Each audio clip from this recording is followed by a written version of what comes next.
नमस्कार, स्वागत है। आप देख रहे हैं डॉक्टर साहेब। मैं हूं विजय कृष्ण और आज हमारे साथ मौजूद हैं डॉक्टर शेखर कुमार केशरी। डॉक्टर साहब पारस एचआरएमआरआई में सीनियर ऑन्कोलॉजिस्ट हैं। डॉक्टर साहब बहुत बहुत स्वागत है। धन्यवाद। डॉक्टर साहब, अभी हम लोग जिक्र कर रहे थे रेडिएशन थेरेपी, कीमोथेरेपी, तो दोनों के अलग अलग स्टेज में अलग अलग मरीज का आपका इलाज करते हैं। तो कौन कौन से स्टेज में आपकी रेडिएशन थेरेपी देते हैं, कौन कौन से स्टेज में आप कीमोथेरेपी देते हैं, तो ये हमारे दर्शकों को विस्तार में बताएं।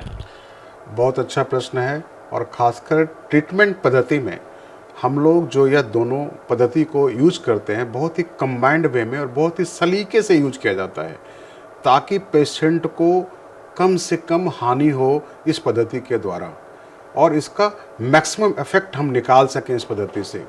तो सबसे पहले ओवरऑल बेसिक एक बात बताते हुए जो एक बहुत ही बेसिक आधार है ट्रीटमेंट का, अगर स्टेज 1 और 2 की बात करें तो single modality can be effective, मतलब कुछ एक पद्धति से भी काम आसानी से किया जा सकता है। तो उस पद्धति में या तो सर्जरी या रेडियोथेरेपी, अगर स्टेज 1 और 2 की बात करें। लेकिन जब स्टेज 3 और स्टेज 4 की बात करते हैं वहाँ पे फिर कीमोथेरेपी का रोल आगे आ जाता है। तो जब रेडियोथेरेपी को कीमोथेरेपी के साथ कंबाइन कर सकते हैं या सर्जरी पहले करके फिर रेडियोथेरेपी और कीमोथेरेपी दिया जाता है। तो इस ढंग से ऊपर नीचे डिफरेंट साइट के हिसाब से सर्जरी, रेडियोथेरेपी और कीमोथेरेपी को कंबाइन किया जाता है। लेकिन जब हम बात करते हैं, सपोज एक एग्जाम्पल लेते हैं, उदाहरण लेते हैं, हम बात करते हैं फेफड़े के कैंसर की। फेफड़े का कैंसर अगर स्टेज 1 का है तो बात होती है यहाँ सर्जरी करके उस हिस्से को निकाल दिया जाए या पेशेंट सर्जरी करने को तैयार नहीं है। सर्जरी का बहुत सारा रिस्क है उस पेशेंट में, क्योंकि खासकर ये हायर एज में ये फेफड़े का कैंसर होता है।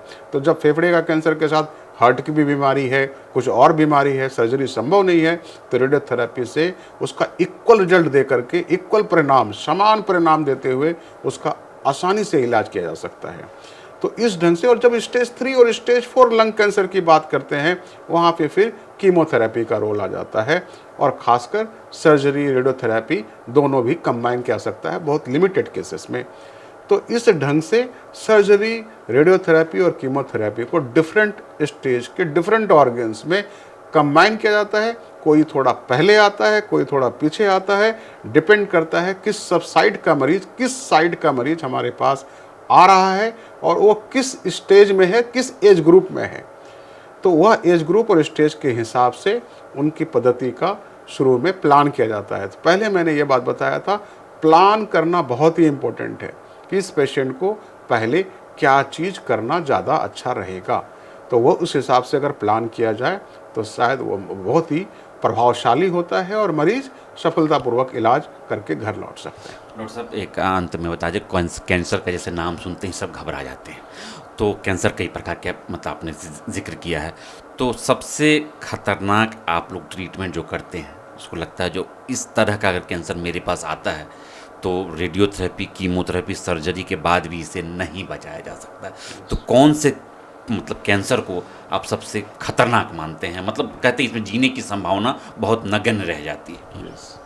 बहुत बढ़िया प्रश्न है यह कि कैंसर का नाम सुनते ही सबसे पहले तो मरीज और उसके रिश्तेदार दोनों घबरा जाते हैं कि अब क्या होगा, आगे क्या फेट है।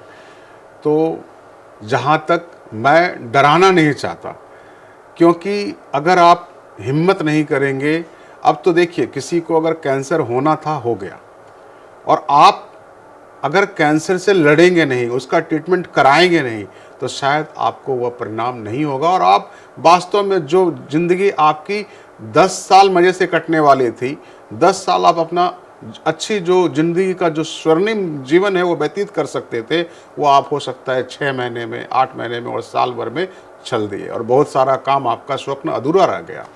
तो कहने का मतलब, मैं वैसे डराना नहीं चाहता, लेकिन कुछ कैंसर ऐसे ज़रूर हैं जिसको अगर हम बोले या वास्तव में किसी को हो गया तो हम इसे कुछ ज़्यादा इसमें हम नहीं कर पाते हैं।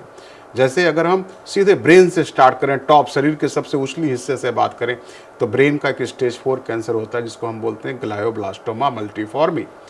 वह एक बहुत ही खतरनाक ब्रेन ट्यूमर है। अगर उसका लाइफ सर्वाइवल अगर हम देखें तो मैक्सिमम लाइफ स्पेन 1 साल होता है।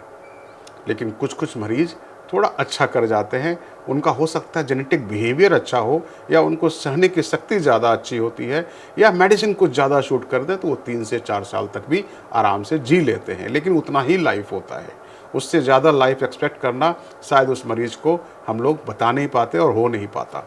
दूसरा जो सबसे बड़ी खतरनाक बीमारी माना गया है एडवांस स्टेज का, पित्ताशय के थैले का कैंसर। पित्ताशय का थैला का कैंसर जो बिहार के हिस्सों में, बिहार के बेल्ट में, खासकर गंगा नदी के किनारे वाला जो बेल्ट है, वैशाली हाजीपुर वाला बेल्ट, वहाँ पे ज़्यादातर पाए गए हैं। और यह पित्ताशय के थैले का कैंसर का कारण बहुत सारे रिसर्च हुआ है, यह बिहार में ही खासकर प्रीडोमिनेंट कैंसर है। और जब यह एडवांस स्टेज में पहुंच जाता है, बहुत सारे हमारे गांव के जो मरीज जिन्हें पता ही नहीं चलता, पेट दर्द हुआ, कुछ दवाई खा लिए, कुछ सिंपल ऑपरेशन कर दिया, काम चल गया। लेकिन यह एक बार अगर ख़तरनाक स्टेज में पहुंच गया और पेशेंट को जॉन्डिस हो गया, पेशेंट का लाइफ फिनिश्ड है। तो वैसे पित्ताशय के थैले के कैंसर को के बारे में हम बोलते हैं, अगर आप अर्ली स्टेज में आ सकें तो शायद आप ठीक हो जाएं। लेकिन जहां यह स्टेज गया 3 और 4 में, तो शायद आपका बचना संभव नहीं है। तो यह और भी सार्कोमास होते हैं जो हमें बोलते हैं, वो सार्कोमास बहुत ही डेंजरस होते हैं, जो कहीं भी किसी भी जगह पे हो सकते हैं। वो थोड़ा ट्रीटमेंट रेसिस्टेंट होते हैं, ट्रीटमेंट उसमें ज़्यादा इफेक्टिव नहीं होता है, चाहे आप कितना भी कुछ कर लें। तो वह इस तरह के जो चीज़ होते हैं जो कह सकते हैं कि आप ज़्यादा ट्रीटमेंट इसमें संभव नहीं हो पाया है। तो फिर भी बहुत सारे कैंसर्स का मरीज, ये तो 3-4 एग्जाम्पल्स दिया जो आपने पूछा, उस ढंग से खतरनाक कैंसर होते हैं। लेकिन बहुत सारे ऐसे कैंसर है जिनका इलाज अच्छे से हो पाया है, संभव हो पाया है, और मरीज सफलतापूर्वक अपने परिवार के साथ नॉर्मल जीवन यापन व्यतीत कर सकते हैं। तो हाँ, डॉक्टर साहब ये बता रहे थे रेडिएशन थेरेपी और कीमोथेरेपी में क्या फ़र्क होता है, किस किस स्टेज में आप इन दोनों पद्धति को अपना सकते हैं। कुछ कैंसर का इन्होंने जिक्र भी किया है, जैसे ब्रेन के कुछ ट्यूमर्स होते हैं और पित्ताशय का जो कैंसर होता है, ये इन मरीजों को थोड़ा सा अर्ली स्टेज में ना आए तो बचा पाना मुश्किल होता है। लेकिन इसके अलावा 99% जितने भी कैंसर हैं, अगर आप अर्ली स्टेज में आज आ जाते हैं तो ये 2-3 सर्जरी, कीमोथेरेपी, रेडियोथेरेपी, समग्र एक इलाज के ज़रिए कैंसर पेशेंट को ठीक किया जा सकता है। इस एपिसोड में फ़िलहाल इतना ही। अगले एपिसोड में आपसे फिर से मुलाकात होगी। यदि आपने अभी तक हमारे यूट्यूब चैनल डॉक्टर साहब को सब्सक्राइब नहीं किया है तो तुरंत कर लें। आप हमें फेसबुक पेज पर भी लाइक्स और कमेंट कर सकते हैं। धन्यवाद।